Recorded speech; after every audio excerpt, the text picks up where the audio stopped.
Intelligence documents reveal in Israel, Erdogan's aid to Hamas and the meeting on the morning of the massacre. Israel is outright blaming Turkey of having prior knowledge of the 7th of October attacks. This is an extremely serious accusation.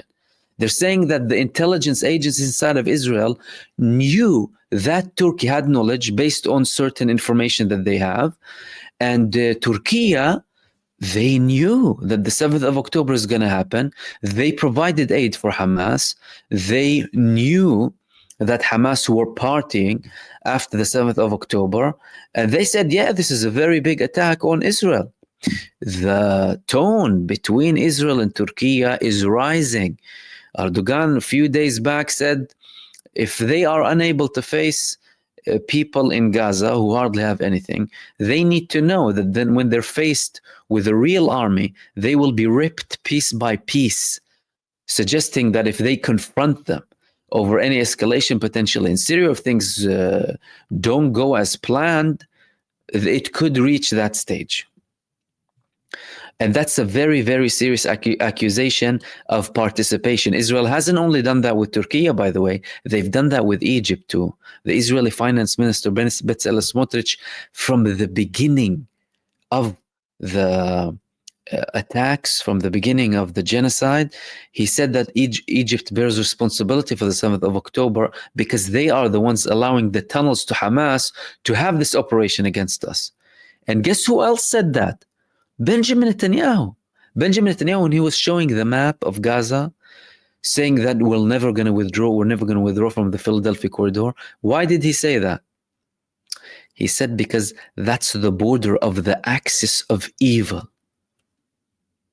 That's the border with Egypt. Are you insinuating that Egypt is now an axis of evil? That was months back. And he was also saying, we're not going to withdraw from the Philadelphia corridor because if we withdraw, there's going to be a lot of international pressure for us to never go back there again. And it's a strategic place and we can't leave the location. Despite the fact that since the Israeli control of the Philadelphia corridor, Hamas continued, the armed resistance in Gaza continued, and guess what? They got stronger. And guess what else? They introduced new weapons, and they moved them from the south to the north. Not only in the south, in the north. And in the north, they were facing another area, several kilometers wide and long, the Netzarim line. Israel's present there. They were smuggling new weapons. Not only weapons, men, experience, leaders, north to south.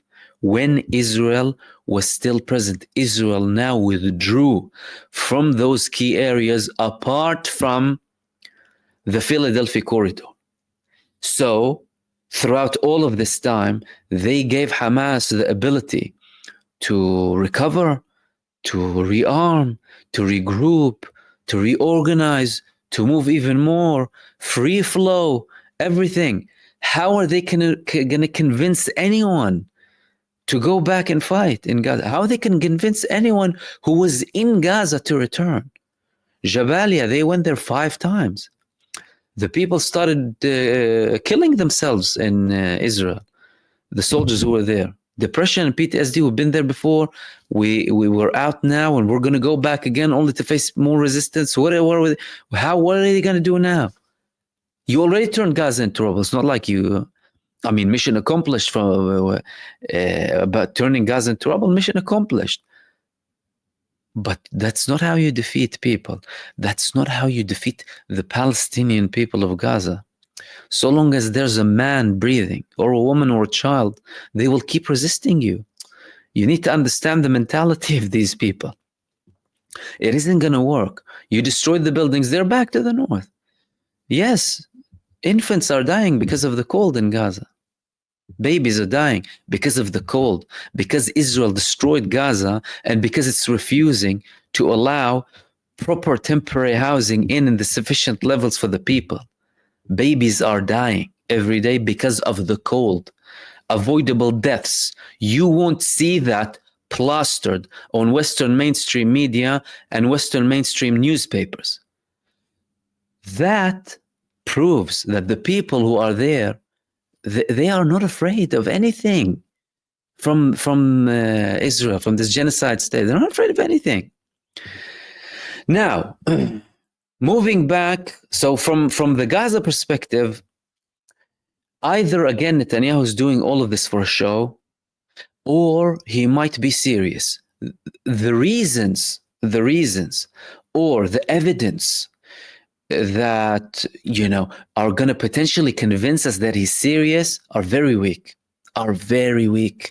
15 months of full barbarism and genocide, nothing.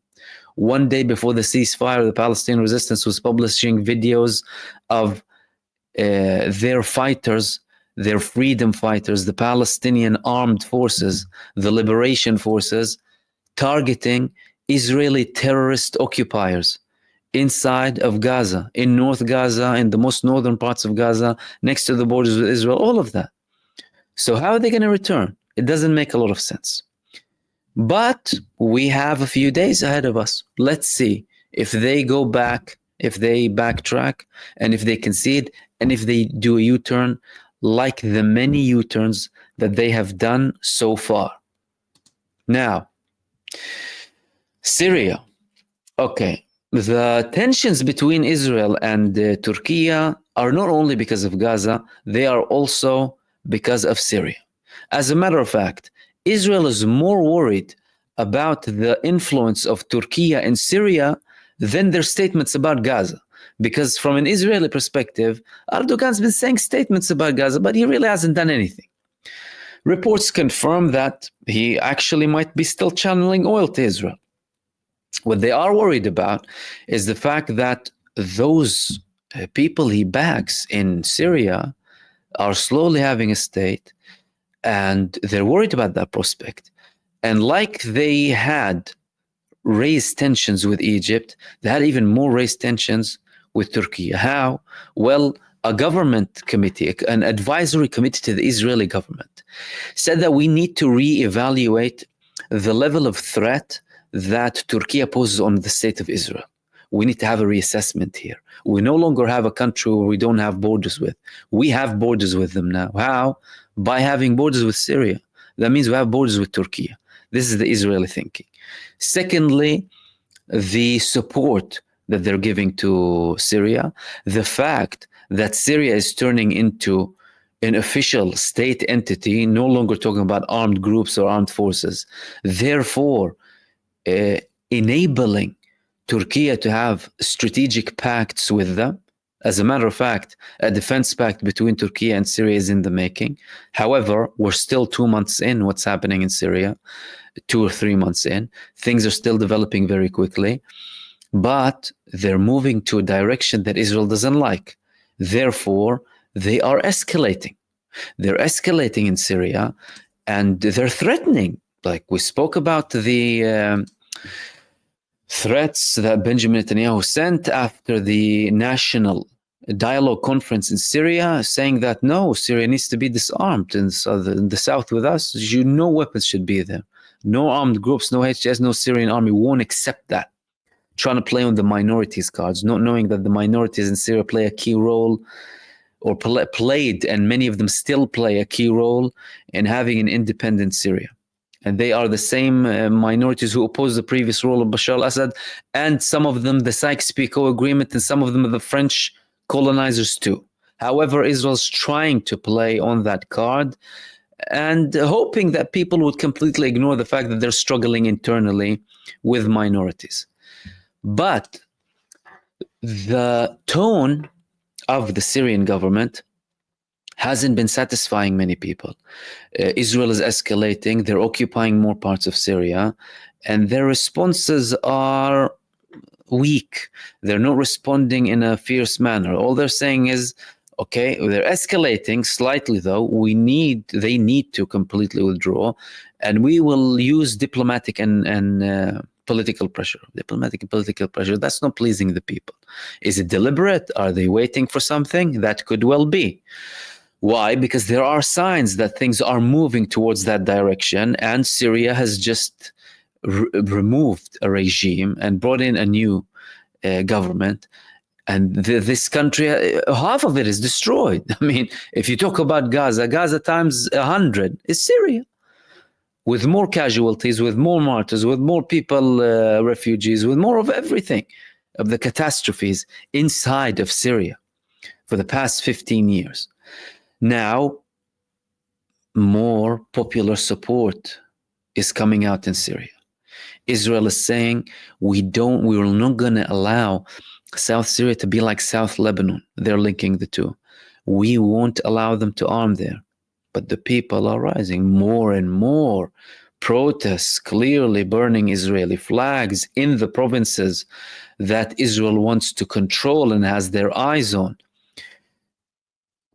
Netanyahu, you pig, get out of Syria. But there are things that are a little bit more serious than that. What are the more serious things than that? The Islamic resistance in Syria. So we had a couple of reports. This was one of them here. To confront Israel, the Islamic resistance movement in Syria, same short name of Hamas, by the way, the Islamic resistance movement, but this one is in Syria, declares a general mobilization in the southern governorates. Syrian group called the Islamic Resistance Movement in Syria, general mobilization in the areas of Daraa, Quneitra, and the Golan. Now, a man came up with this group and he declared that that's it, they're taking military, they're going to start having resistance actions against Israel. And they're going to gather cells affiliated with them, and that's it. Right to respond to Israeli aggression.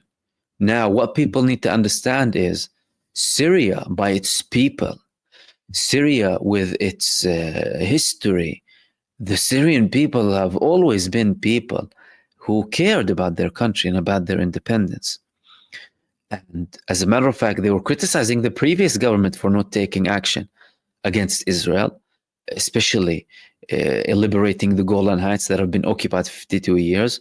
Likewise, they will have criticism for this government if they do not take decisive action against the Israeli aggression in Syria.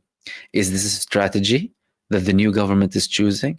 Having armed resistance movements that are not technically the state, so that the state can be a separate entity from these resistance movements, so that these resistance movements can create something fairly quickly. They have the means, like Hezbollah in Lebanon and like the Palestinian resistance, with the state being a state. And, we don't really know because, Israel is occupying that place and they're saying, no military presence, what have you. So the groups who are there decided to gather and resist them. And technically, by international law, you have a right for armed resistance against any occupier illegally invading your country, which was what Israel's been doing in Syria since the 70s.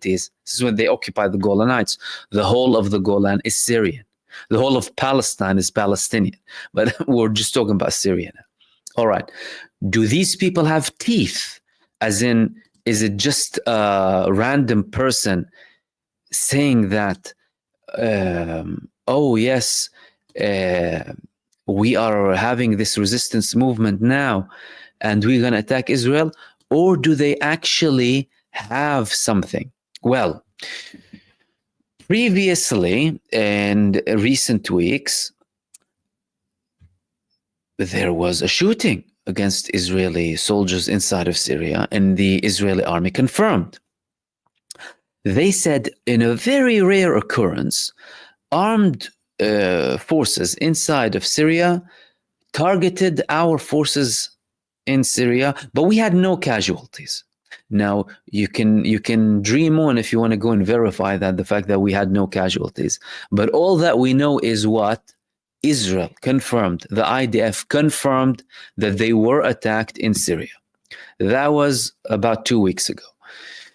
That means that there are elements who are actually going there and taking action against Israel. So we're not just talking about someone going out there having this viral video and trying to make a show out. No. There's actually something happening on the ground. How much does the Syrian government know about this? Are they involved in this?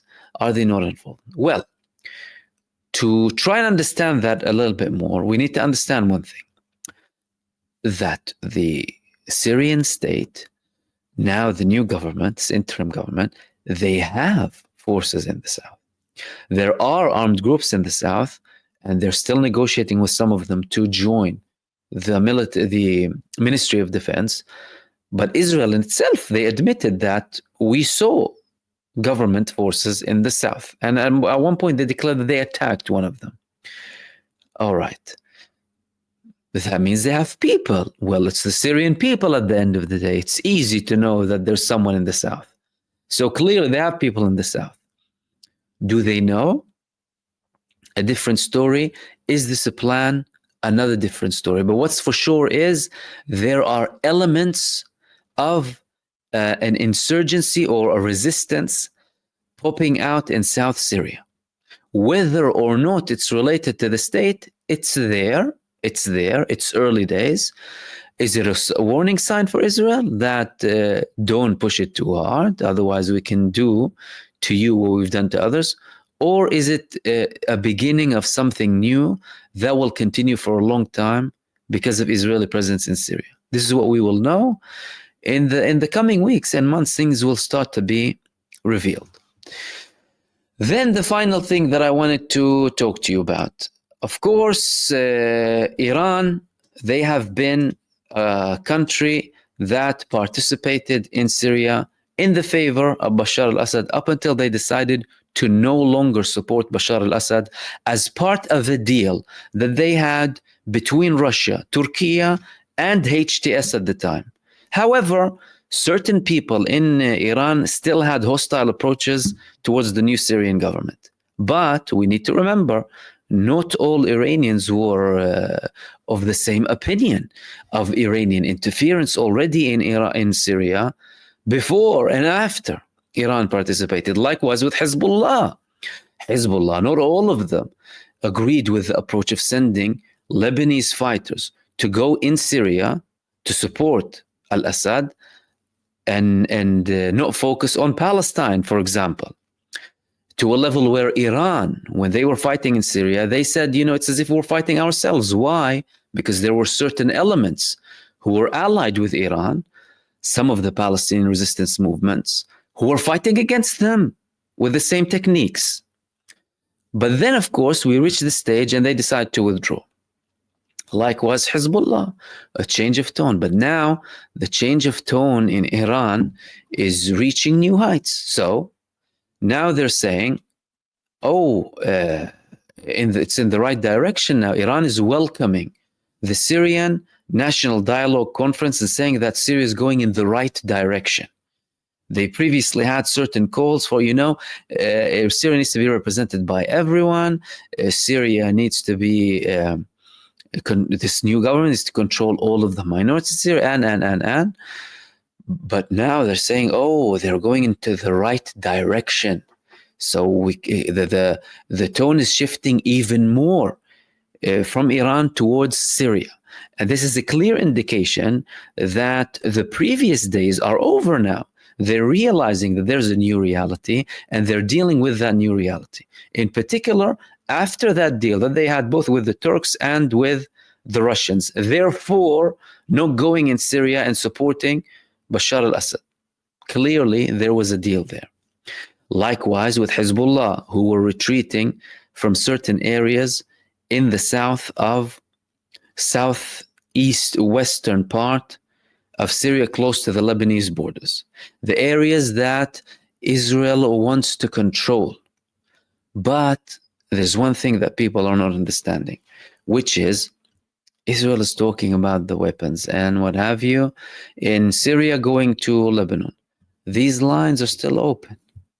These lines, these arms supplies from Syria to Lebanon are still open because the previous government was using it as leverage with Hezbollah and sometimes from Iran too, because the previous Syrian government, although they were allies with Iran, they weren't always on the same page. And they clearly had communications with the Israelis about Iranian planes landing inside of Syria. And we saw the letters, and we published some of them too, after the collapse of the previous government. Now, there is no government. Therefore, they could have more leniency to operate, with the state still trying to get its act together. They still have problems with the SDF. They still have problems with some of the southern armed movements. And Hezbollah could be using that vacuum to continue and smuggling weapons to Lebanon. Not to say that Hezbollah are continuing the same way they did. The last speech of the Secretary General during the funeral of the previous Secretary General, Nasrallah, and the late Secretary General, the other one, Safi, and he said that we are giving time for the Lebanese state now to show us what they can do diplomatically. You know, they said they want to diplomatically force them out. They want to have this political action. We're going to give them some time to see what they can do. And we also need to know that resistance comes in many shapes. That's Naim Qasim, the new Secretary General of Hezbollah. Resistance comes in many shapes and forms, indicating that there might be something new here. And Hezbollah won't necessarily be leading the same way they did before. However, not by canceling out the resistance, the concept of the resistance, because the concept of the resistance is embedded in the people of the Levant. People can forget about it, starting from Palestine, moving to other nations too, because they faced occupation and they faced brutality before, and they know what's the way to confront it. And they know that even if they like to talk about international law or, you know, resolutions and international community, that they wouldn't get that much help.